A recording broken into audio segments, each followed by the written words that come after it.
السلام علیکم ورحمۃ اللہ وبرکاتہ۔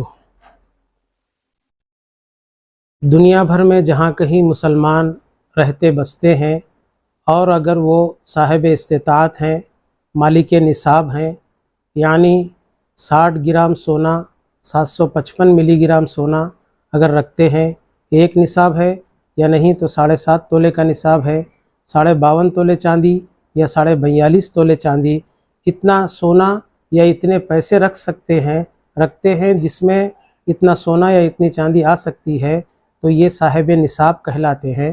ان تمام حضرات پر چاہے مرد ہو یا عورت قربانی واجب ہے۔ یہ نہیں کہہ سکتے کہ گھر میں مرد حضرات دے رہے ہیں قربانی یا بڑے لوگ دے رہے ہیں، ہم پر سے قربانی ساقط ہو گئی ہے، ایسا نہیں ہے۔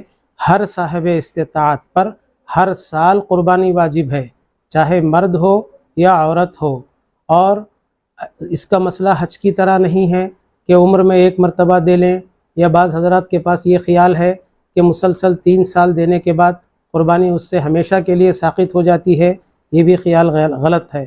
پیغمبر اسلام صلی اللہ علیہ وسلم کی تعلیمات سے روشناس ہونے کے بعد ہم پر اور آپ پر یہ ضروری ہے کہ ہم تعلیمات اسلامیہ کو عام کریں۔ یقیناً مال کی محبت آدمی کو دین سے دور کرتی ہے، لیکن اللہ سبحانہ و تعالیٰ نے مال کے ذریعے جانور کی قربانی کا مطالبہ کیا ہے۔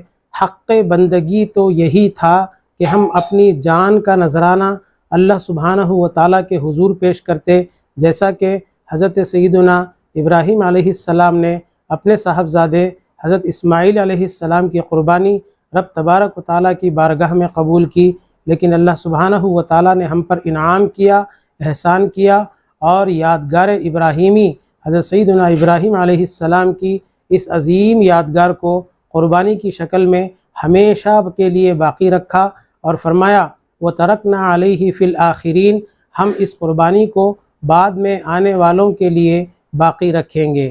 تو آپ پر اور ہم پر یہ ضروری ہے کہ پہلے نصاب کو دیکھ لیں۔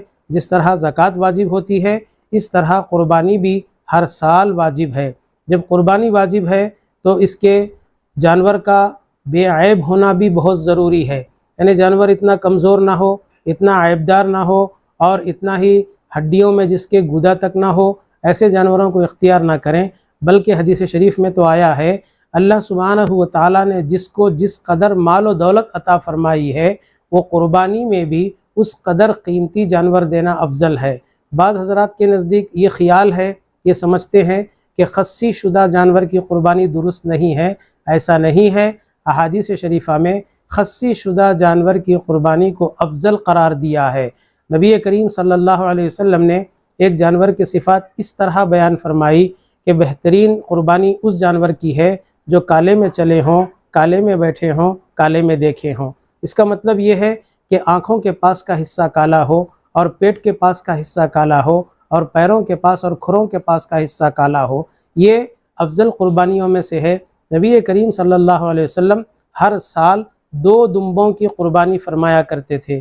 ایک جانور کی قربانی کو اللہم تقبل منی ہذہ الاضحیۃ، یہ دعا پڑھ کر من محمد صلی اللہ علیہ وسلم، یہ قربانی حضور کی طرف سے ہوتی تھی۔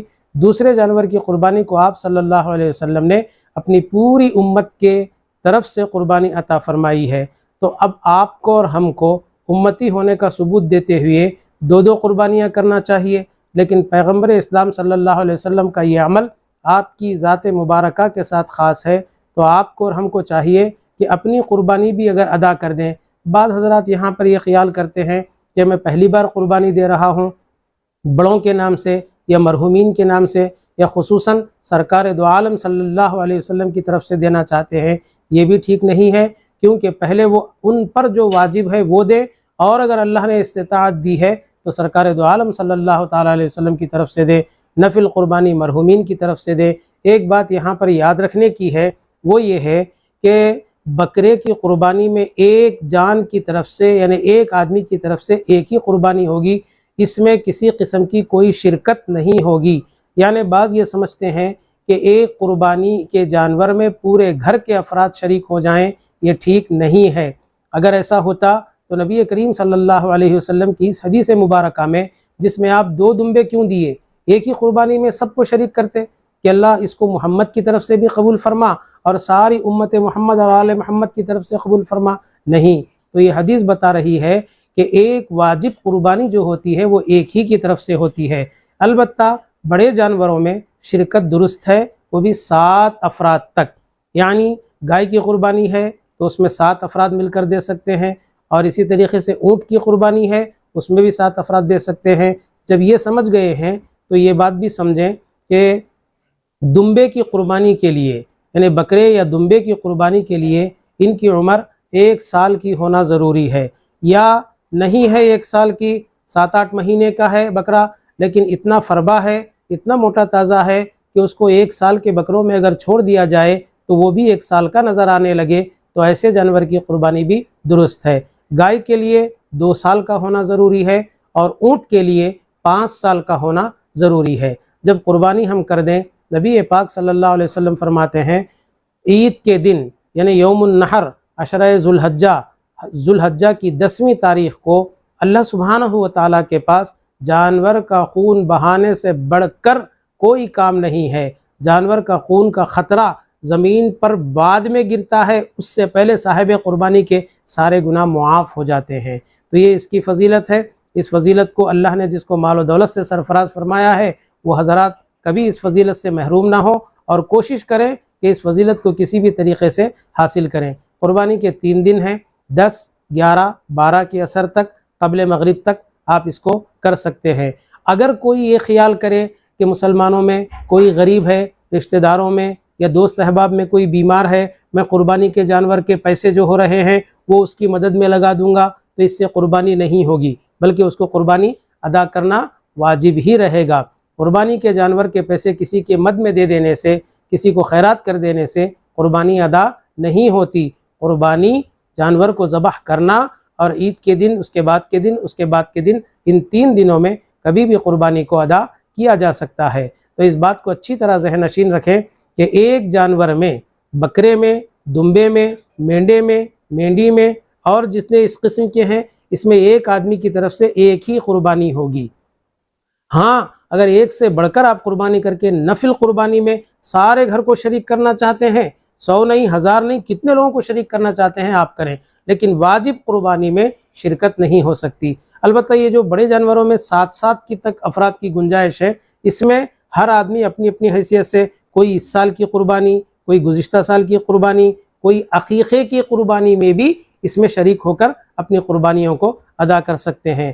اللہ سبحانہ و تعالیٰ قرآن مجید میں ارشاد فرماتا ہے لَن يَنَالَ اللَّهَ لُحُومُهَا وَلَا دِمَاؤُهَا وَلَكِنْ يَنَالُهُ التَّقْوَى مِنْكُمْ۔ لوگو، تم کیا سمجھتے ہو ان جانوروں کا خون اللہ کے پاس پہنچتا ہے یا گوشت پہنچتا ہے؟